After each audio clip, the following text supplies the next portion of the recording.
Our third speaker for today is Sangay Dorji. He is the country director of Bhutan Flying Labs and co-founder of Aero-TECH Bhutan, leading the nation's pioneering efforts in drone technology for conservation, climate resilience, and sustainable development.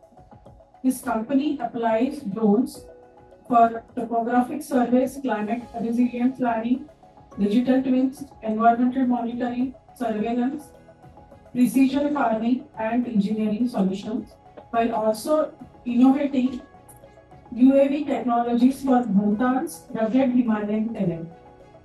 Through Bhutan Flying Labs, Sangay has trained more than 300 drone pilots, including foresters, and has developed a workflow that transforms drone data into actionable insights. This project span flood and landslide risk analysis, rockfall risk assessment, and base site volumetrics, supporting evidence-based decision-making aligned with Bhutan's gross national happiness principles. The topic for today is tech-driven biodiversity and climate action. Over to you, Sangay. Is it there?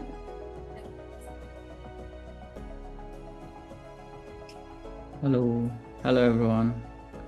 Hello. I'll just share my screen.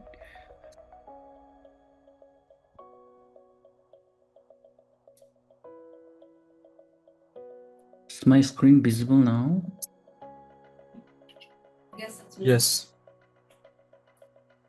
It's visible. You can see.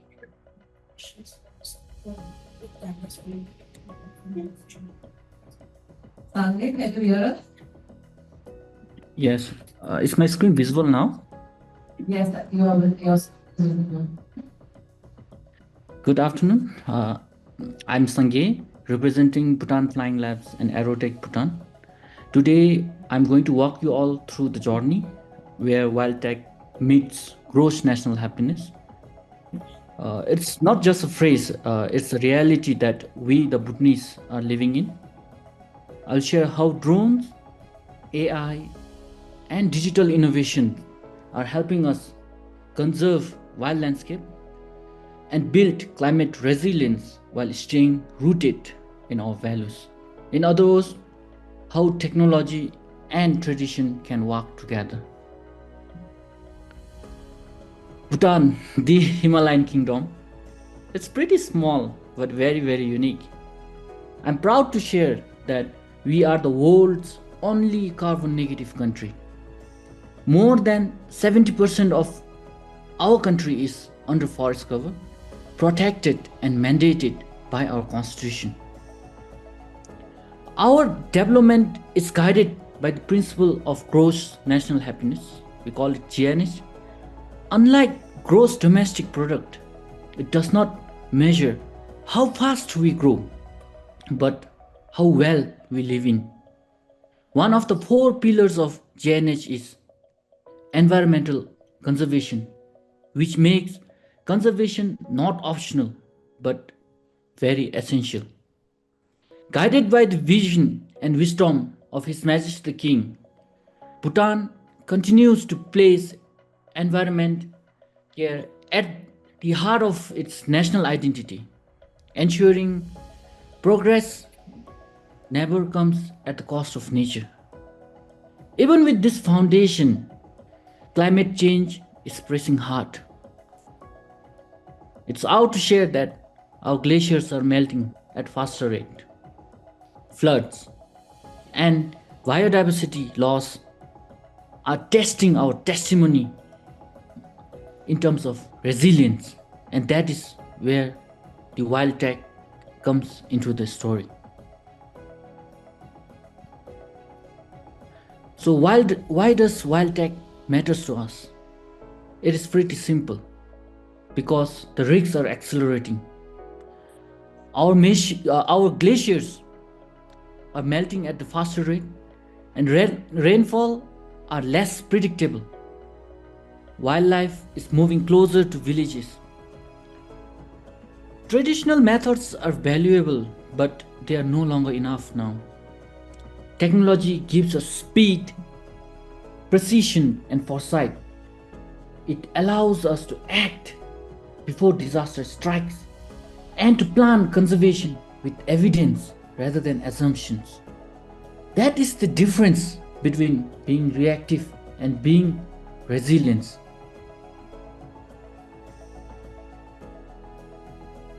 So, what does this look like in practice? We use drones to map forests, glaciers, and disaster zones. We use GIS and satellite imagery to track biodiversity and land use. We also use AI to analyze the patterns that human eyes cannot see. And we also deploy Internet of Things sensors to measure soil, temperature, and humidity in real time. Together, these tools create a living digital map of our environment. In fact, a map that speaks back to us. So let's deep dive into some of our environmental conservation and climate resilience projects. At Bhutan Flying Labs and Aero-TECH Bhutan, the mission is simple. I've shared the tools earlier. Make use of those technology for data acquisition and turn those data into actionable insights. Ever since our foundation of the drone technology firm, in response to His Majesty's vision of digitalizing the nation, our role has been to introduce and demonstrate how these technologies can serve Bhutan's needs. We have applied drone technology and AI methods for environmental monitoring, explored their use case in precision farming, and developed digital elevation model that can guide safer and climate resilient infrastructure planning. Just as important, we focus on capacity building, training of foresters, youth, and government officials to understand and use these technological tools. This ensures wild tech is not just about technology, but it's about the people. Because technology is most important and most powerful when it belongs to the community. Let me give you some concrete examples of our case studies. Floods and landslides are among Bhutan's greatest threats. With drones and GIS, we now map flood-prone rivers and unstable slopes in hours instead of weeks, saving enormous time and resources. The data goes straight into the early warning system and evacuation plans. It helps protect entire communities, not just collect nice pictures and videographies. This is wild tech at work, saving lives and safeguarding ecosystems at the same time. Another story comes from agriculture and infrastructure perspective.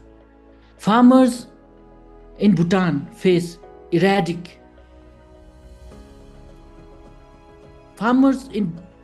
they are facing erratic weather and declining soil health. By using drones and AI, they now get crop health analysis, nutrient maps, and precision spraying. This means higher yields with fewer chemicals. At the same time, the very same data produces elevation models to guide the planners. Roads, schools, and settlements are now designed with resilience in mind.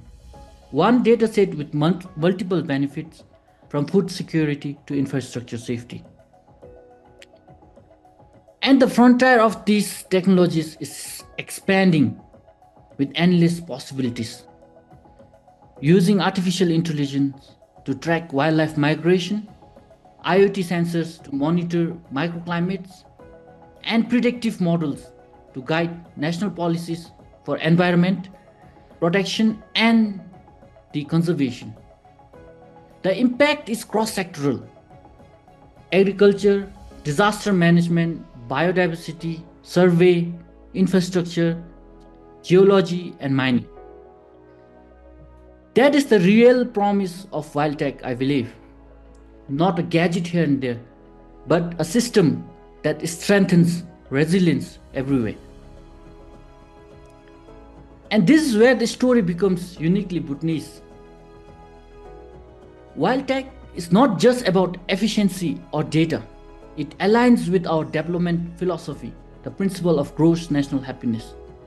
By combining digital tools with cultural values, we ensure conservation is both social and ecological. Protecting forests also means protecting livelihoods. Managing risks also means strengthening the communities. In Bhutan, technology does not replace the tradition, it just amplifies it. So, what lies ahead of us now? First, we must scale wild tech across Bhutan and then the Himalayas, because I believe that resilience has no borders. Second, we must empower young people, not just to use these tools, but to innovate with them. And finally, we must share our story to show that small nations can indeed pioneer bigger solutions. Wild tech, rooted in the principle of gross national happiness, is Bhutan's way forward of building innovation for conservation and climate resilience. And my message today is simple. When technology serves both people and nature, I believe resilience is not just possible, it's inevitable. Thank you.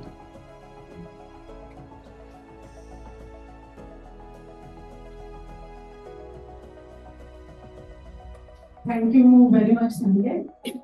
I will come with questions later, maybe in a half an hour.